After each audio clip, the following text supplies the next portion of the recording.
Scrawny Steve Rogers wants to fight in World War II. Luckily, the government's Strategic Scientific Reserve agent Peggy Carter and engineer Howard Stark inject super soldier serum into him to make him buff, and the government then casts Steve in a series of propaganda shows as Captain America. Eventually, Steve joins the real fight against the Nazi division Hydra, but his friend Bucky dies in combat. Then he falls in love with Peggy. Then Hydra's Johann Schmidt / the Red Skull uses the alien Tesseract to make bombs to hit major cities. So Steve ambushes Schmidt's plane, defeats him, then flies the plane into the snow to sacrifice himself for the greater good. And we dig him out of the snow 70 years later and he's alive. Up in space, Kree Star Force soldier Veers struggles to control her powers and remember her past as she trains with mentor Jan Rog. The Kree are in constant war with the malicious shape-shifting Skrulls. In a failed mission against them, Veers crash lands on Earth and then realizes she had a past here. With the help of S.H.I.E.L.D.'s Nick Fury and old friend Maria Rambeau, she learns she was an Air Force pilot named Carol. But then the Skrull leader Talos corners them. Gasp! But wait, he reveals that they're not evil, but just poor refugees, and that Dr. Wendy Lawson / Marvell, Carol's old mentor, was trying to aid them via a special power, the Tesseract. Armed with the truth, Carol unleashes her full potential and defeats Jan Rog. Then Carol leaves to find the Skrulls a new home. Howard Stark's dead, but his son Tony Stark's CEO of Stark Industries, but he gets kidnapped by terrorists and a grenade sends shrapnel into his chest. Luckily, Tony and fellow prisoner Yinsen put an arc reactor in his chest, then they build weaponized armor for Tony to escape, though Yinsen dies. At home, Tony shuts down the weapons department of his weapons company. Obadiah Stane, the company manager, is like WTF. Also, Tony falls for his assistant Pepper Potts. Tony then decides to make a nicer suit with his AI Jarvis. But wait, Stane wants to take over the company. Stane builds his own suit and he and Tony fight. The press then dubs Tony Iron Man. Hey, remember the SSR? Now they're S.H.I.E.L.D. Coulson works there, and director Nick Fury tells Tony he's rounding up superheroes. Remember the super soldier serum? General Ross, his daughter Betty Ross, and her boyfriend Dr. Bruce Banner are all working to recreate it. Then Bruce tests it on himself, and oops, Bruce becomes a giant monster to the Hulk whenever he gets mad. So he becomes a fugitive. Ross finds Bruce and sends Marine Emil Blonsky and his team after him. But Bruce goes Hulk and evades them. Then Bruce reunites with Betty, but then Blonsky and Ross detain him. But then Blonsky, power hungry, demands to be injected with Bruce's blood. This transforms him into a giant beast, the Abomination. He and Hulk fight, Hulk wins, then Bruce flees. Then Tony tells Ross he's trying to assemble a team. Tony's been superheroing as Iron Man, but wait, his arc reactor is poisoning him. Oh no. Then Ivan Vanko, Whiplash, shows up in his own weapon suit and attacks. Tony goes Iron Man and arrests Vanko. Fury and Agent Natasha Romanoff, Black Widow, come and tell Tony that Howard Stark used to work with Ivan's father until Howard got mad and had him deported. Ouch. Tony then finds his dad's old blueprints for a new element, synthesizes it, puts it in his chest, and now he's not dying. Justin Hammer, Stark Enterprises' main competitor, breaks Ivan Vanko out of prison so he can make suits of armor for the government. Vanko makes the suits, but surprise, they're all rigged to kill Tony, so Tony and Rhodey, in his own War Machine suit, fight them all off, and Vanko dies. Now we're in space. Odin, king of Asgard, names his son Thor the new king, making his brother Loki jealous. Then Thor accidentally starts a war with the Frost Giants, pissing off Odin. He deems Thor unworthy of his hammer and banishes him to Earth. There, Thor's taken in by Dr. Jane Foster and Dr. Eric Selvig, and Thor falls for Jane. Loki wants to be king, so he sends the Destroyer to go kill Thor. The Destroyer starts killing people, so Thor tries to sacrifice himself for them. This makes him worthy of the hammer again, and Thor uses it to defeat the Destroyer. Loki brings an assassin to kill Odin, but plans on gaining Odin's approval by saving him. Odin awakens, and when Loki sees he still does not favor him, he allows himself to fall into space. Selvig researches the Tesseract with Fury, Commander Maria Hill, Natasha Coulson, and Clint Barton Hawkeye, when Loki hypnotizes Selvig and Clint and steals the Tesseract. So, Fury assembles the Avengers and brings Bruce, Tony, and Steve together. Then Steve, Tony, and Natasha capture Loki, but Thor crashes in to placate his brother. Loki and hypnotized Clint attack and Loki kills Coulson. Then Loki opens a portal and summons an army of aliens. The Avengers all fight the army. However, the World Security Council decides to send a nuke to New York, WTF, but Tony uses the missile to kill all the aliens. Thor returns Loki and the Tesseract to Asgard. Elsewhere, Thanos learns of Loki's failure, but has another plan. Tony has PTSD after New York and has a strained relationship with Pepper. Meanwhile, a terrorist called the Mandarin bombs the country, so Tony decides to act. Then the Mandarin bombs Tony's house. Tony discovers that the Mandarin's bombings actually come from the Extremist program, an experimental soldier treatment making people explode. Tony tracks down the Mandarin but is shocked to learn he's only an actor. The real Mandarin is Aldrich Killian, a scientist Tony humiliated in the past. Killian then subjects Pepper to extremists, but she survives. Then Killian kidnaps US President Ellis so he can control the country. Then Tony, Rhodey, and a fleet of Iron Man suits come in and save everyone. Dr. Jane Foster is infected by something called the Ether. Odin says it may kill her and explains that it is the powerful weapon of the Dark Elves, led by Malekith. Then Malekith storms Asgard to get the Ether from Jane and kills Thor's mother Frigga. Thor then breaks Loki out of prison for help. Malekith takes the Ether out of Jane, battles with Thor and Loki, and kills Loki. Thor mourns Loki's death, then he and Jane return to Earth. Malekith uses portals to try and infect all the 9 realms with the Ether, but Thor, Jane, and Selvig battle and eventually kill him. But unbeknownst to Thor, we see that Loki has faked his own death and is now ruling Asgard while disguised as Odin. Gasp. Fury learns S.H.I.E.L.D. has been compromised, but is immediately killed by the Winter Soldier. Gasp. Then S.H.I.E.L.D. labels Steve a fugitive, and he and Natasha discover, to their horror, that Hydra has secretly infiltrated S.H.I.E.L.D., and their leader, Alexander Pierce, plans to kill hundreds via Project Insight. Gasp. So Natasha and Steve team with Sam Wilson, the Falcon, to fight the Winter Soldier. But this time Steve recognizes the attacker as his old friend Bucky Barnes. Oh, we learn that Hydra revived and brainwashed him. Then, surprise, Agent Maria Hill reveals that Fury is actually alive. With his help, Natasha kills Pierce, while Steve, Maria, and Sam destroy Project Insight.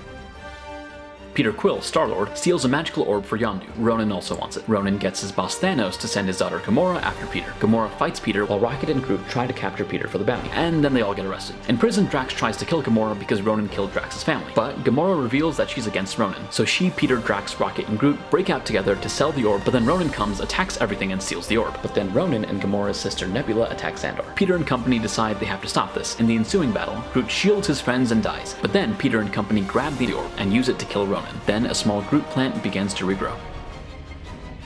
Peter, Gamora, Drax, Rocket, and Baby Groot are hired to fight for the Sovereign's Aisha. But when Rocket robs them, Aisha sends her army against them. But then, Ego saves the Guardians. Ego reveals that he's Peter's father and a celestial god. Meanwhile, Yondu's crew mutiny and imprison him along with capturing Rocket and Groot. But Yondu and Rocket bond, then escape with Kraglин's help. Meanwhile, Ego teaches Peter to use his inherited celestial powers. But then Ego reveals that he intends to take over all the world, and also he killed Peter's mother. Oh, furious, Peter kills his father with the help of the Guardians, Yondu dies, and Peter realizes that Yondu was his true daddy. Tony, Steve, Thor, Bruce, Natasha, and Clint fight Pietro and Wanda Maximoff, superpowered twins. Back home, Tony creates the Ultron AI to protect the Earth, but then Ultron decides to save humanity, he must end it, and allies with Pietro and Wanda. Thor then meets with Selvig and learns that Infinity Stones are a threat they must soon face. Meanwhile, the Avengers plus Fury crash at Clint's house. Then, Ultron uses vibranium to make a new body. But then the twins betray Ultron and help deliver the synthetic body to the Avengers. Then, Tony helps put Jarvis and the Infinity Stone inside Loki's scepter into the body, thus creating Vision, who agrees to help. Then the Avengers fight and defeat Ultron, but in the process Pietro dies.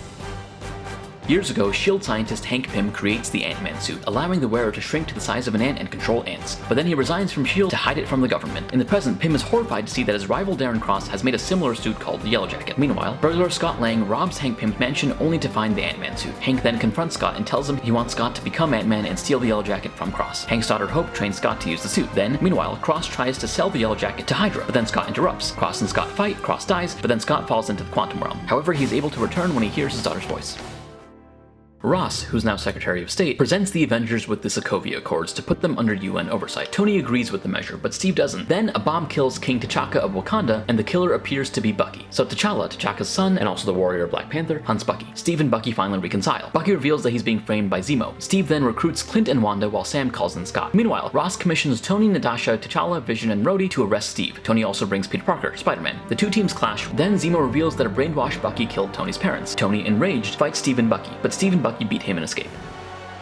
After the Battle of New York, salvage worker Adrian Toombs is excited for the new work, but then the Department of Damage Control takes the job from them. Angry, Adrian decides to build himself a flying suit called the Vulture and sell alien weapons. Okay, in the present, Peter continues his work as Spider-Man, but is desperate to rejoin the Avengers. Peter confronts Adrian several times and accidentally causes a ferry incident endangering many lives. Disheartened, Peter goes to the homecoming dance with Liz, only to discover that her father is Adrian. Whoa. Peter springs back into action with the help of his friend Ned and successfully defeats Adrian. Tony, impressed, offers Peter a place in the Avengers. However, Peter declines to focus on his own life. T'Challa returns to Wakanda to take on the mantle of king. What's Wakanda? Just some third world country that secretly has an endless supply of vibranium metal and is the most technologically advanced nation in the world. Oh, meanwhile, Eric Killmonger and Ulysses Klaue sell stolen vibranium. But then T'Challa and the CIA's Everett Ross stop them. In the past, T'Challa's uncle, Njobu, wanted to use Wakandan weapons to help oppressed African descendants. T'Chaka disagreed and killed him, orphaning Njobu's son, Eric. In the present, Eric kills Klaue, then comes to Wakanda and kills T'Challa. Gasp! Then Eric assumes the throne. Surprise, T'Challa is not dead thanks to M'Baku and the wild Jabari tribe. Now T'Challa, the head of his guard Okoye, his lover Nakia, his sister Shuri, Ross, and the Jabari all confront Eric. T'Challa stabs Eric, then T'Challa, moved by Eric's belief that Wakanda should be helping others, reveals Wakanda's true nature to the world. Dr. Stephen Strange suddenly breaks his hands in a car accident. Desperate for a cure, he travels to Kamartaj for help. He meets Mordo, Wong, and the Ancient One. Quickly, Stephen trains under them, regains control of his hands, and even learns to use the Eye of Agamotto, which can control time. Okay, then Caecilius attacks and reveals that the Ancient One lives so long because she uses power from the evil Dormammu. Gasp. Caecilius seeks to bring Dormammu to Earth to make everyone immortal, but he doesn't realize that Dormammu will actually just destroy everything. After the Ancient One dies, Stephen confronts Dormammu and uses the Eye to lock him in an endless time loop. Desperate for release, Dormammu agrees to leave Earth and kill Caecilius. Loki has tricked his way into ruling Asgard, but Thor cuts through the sham and, with Doctor Strange's help, finds Odin, who warns that their evil sister Hela is coming. Then Odin dies. Hela arrives, destroys Thor's hammer, casts Loki and Thor off to space, and conquers Asgard. Thor lands in Sakaar, is captured by Valkyrie, and then forced by the Grandmaster to battle the planet's greatest warrior. But the warrior turns out to be Hulk, and the two reunite. Then Valkyrie switches sides, and she, with Thor, Hulk, and Loki, successfully escape back to Asgard. There, they decide they must initiate Ragnarok and destroy Asgard in order to stop Hela. Hela dies, Asgard explodes, and Thor loses an eye. But all of Asgard escapes safely on a massive ship. Thanos seeks the 6 Infinity Stones in order to kill half the universe and curb overpopulation. Okay, Power Stone acquired, Thanos invades the Asgardians, steals the Space Stone, and kills Heimdall and Loki. Gasp. Then, Bruce, Strange, Wong, Tony, and Peter fight Thanos' children. Then, Thor unites with Groot, Rocket, and Aitri to forge a new hammer. Meanwhile, Peter, Gamora, Drax, and Mantis battle Thanos, but he defeats them and takes the Reality Stone. The Red Skull then explains that Thanos must sacrifice someone he loves for the Soul Stone. So, heartbroken, Thanos kills Gamora for the stone. Then, Nebula, Strange, Tony, Peter, Mantis, and Drax battle Thanos, but he defeats them and takes the Time Stone. Then in Wakanda, Thanos' army fights Steve, Bucky, T'Challa, Sam, Rhodey, WandaVision, Shuri Okoye, M'Baku, Natasha, Bruce, Thor, Groot, and Rocket. But Thanos prevails, takes the Mind Stone, and snaps. Half the universe dies, including Bucky, T'Challa, Groot, Wanda, Sam, Fury, Maria, Mantis, Drax, Peter, Strange, and Peter. Good lord. Before the snap, Scott's skirmish with the Avengers gets him arrested.